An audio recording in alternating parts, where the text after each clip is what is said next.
పడవ ప్రయాణాలు ప్రాణాల మీద తెస్తున్నాయి. లంక గ్రామస్తుల ప్రాణాలు గోదావరికి నైవేద్యమైపోతున్నాయి.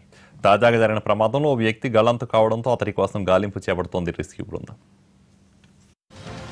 తూర్పుగోదావరి జిల్లాలో జరిగిన పడవ ప్రమాదం తీవ్ర విషాదాన్ని నింపింది. గోదావరిలో మునిగిపోయి గల్లంతైన ఉమామహేశ్వరరావు కోసం గాలింపు కొనసాగుతోంది.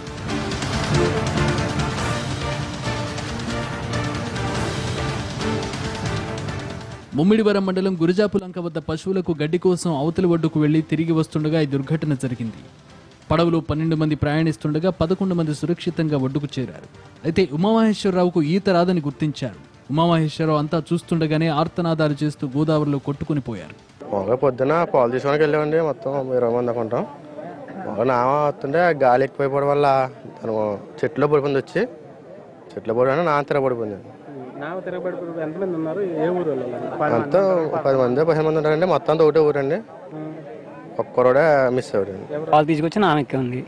ఎక్కినప్పటికీ సగం నీటిలోకి వచ్చినప్పటికండి గాలి చినుకులు రేజ్ అవునాయండి. సరిగ్గా దగ్గరికి వచ్చినప్పటికి తండ్ర చెట్టు మీద పడ్డదండి. పడ్డ తర్వాత బాల్ తీసిందండి. అందులో 12 మంది ఉన్నామండి. 12 మంది ఉండి ఈదికి వచ్చామండి దగ్గరికి. అతను అయితే మాత్రం మునిగితే మాత్రం ఈత రాదండి ఆయనకి. విషయం తెలుసుకున్న అధికారులు రంగంలోకి దిగి అతడి కోసం గాలిస్తున్నారు. ఇంజిన్ బోట్లపై గురజాపులంక నుండి మురమళ్ల బ్రిడ్జి వరకు గోదావరిని జల్లెడ పడుతున్నారు. అయితే ఉమామహేశ్వరరావు గల్లంతతో ఆ గ్రామం విషాదంలోకి వెళ్లిపోయింది. అతడికి ఏడాది క్రితమే పెళ్లైంది. భార్య 9 నెలల గర్భిణి. మరో 2 రోజుల్లో డెలివరీ తేదీ కూడా ఇచ్చారు.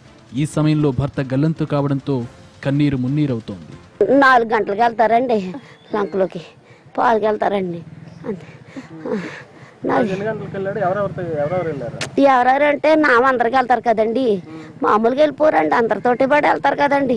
ఇంటికాని చేతి ఇంటి అక్కడ వెళ్ళండి. ఇంటికాని నా అమ్మాయి 2 మంది ఉంటారు కదండి. మరి ఏది రాదు బాబోయ్, నా కొడుకు ఏది రాదు బావా. మరోవైపు గోదావరి ఉధృతి ఎక్కువగా ఉండడం వల్ల పడవల్లో ప్రయాణించొద్దని చెప్పిన అధికారులు ప్రత్యామ్నాయ ఏర్పాట్లు చేయలేదని మండిపడుతున్నారు లంకవాసులు. అధికారులు మాత్రం వరద సమయంలో అప్రమత్తంగా ఉండాలని హెచ్చరిస్తున్నారు. జరిగింది ఏంటంటే మేము 4 రోజుల నుంచి కూడా కలెక్టర్ గారి ఆదేశాలు, ఆర్డీఓ గారి ఆదేశాల మేరకు మేము ఇక్కడ విఆర్ఓస్, మేము స్టాఫ్ అందరూ కూడా, ఎంపీడీఓ గారు, నేను కూడా అందరూ ఇక్కడ ఉండి పర్యవేక్షించడం జరుగుతుంది. ఇక్కడి నుంచి అవతలకి వెళ్ళి వీళ్ళు అవతల నుంచి వస్తూ ఉంటారు.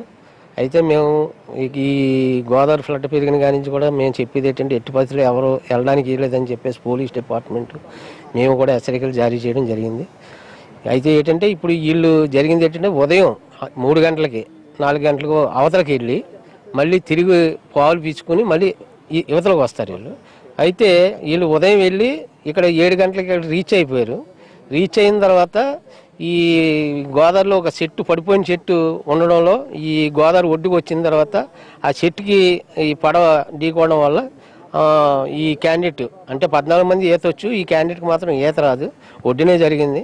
ఇతను బోటు మించి పడిపోవడంలో, అతను ఈత రాకపోవడంలో ఈ ప్రమాదం జరిగింది. అటు నాటు పడవల స్థానంలో ఇంజిన్ బోట్లు ఇస్తామన్న ప్రభుత్వం వెంటనే ఏర్పాటు చేయాలని లంకవాసులు కోరుతున్నారు. అలాగే ఉమామహేశ్వరరావు కుటుంబాన్ని ఆదుకోవాలని విజ్ఞప్తి చేస్తున్నారు.